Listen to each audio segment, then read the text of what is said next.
पाकिस्तान के बलूचिस्तान में एक बार फिर पाकिस्तानी फौज के काफिले पर बड़ा हमला हुआ है। रिपोर्ट्स के मुताबिक बलूचिस्तान के नौशकी जिले में एक हमले में काफिले को निशाना बनाया गया और उसके बाद भारी गोलीबारी की गई।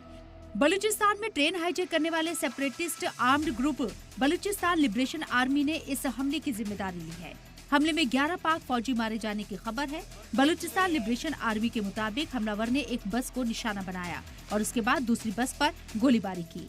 काफिले में 8 बसें थीं, जिनमें से एक सुसाइड अटैक्स में पूरी तरह से तबाह हो गई।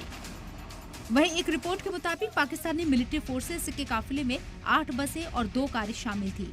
एक पुलिस अफसर के हवाले से बताया गया है कि एक बस को व्हीकल बॉर्न IED से निशाना बनाया गया था। वाज़ेह हो कि एक हफ्ते के अंदर बलूच बागियों का ये दूसरा बड़ा हमला है। इससे पहले मंगल को BLA ने क्वेटा से पेशावर जाने वाली जाफर एक्सप्रेस ट्रेन को हाईजैक कर लिया था। ट्रेन में 450 से ज्यादा मुसाफिर सवार थे। ट्रेन पर कब्जा करने के बाद BLA ने बुजुर्गों, खवातीन और बच्चों को जाने दिया था। बुध की रात को पाकिस्तानी फौज ने दावा किया कि उसने सभी यरगमालियों को रिहा करा लिया है। आपको बता दें कि 15 मार्च को ही खैबर पख्तूनख्वा सूबे में एक मदरसा और मस्जिद में हुए विस्फोट में एक मौलाना समेत 4 लोग जख्मी हो गए थे।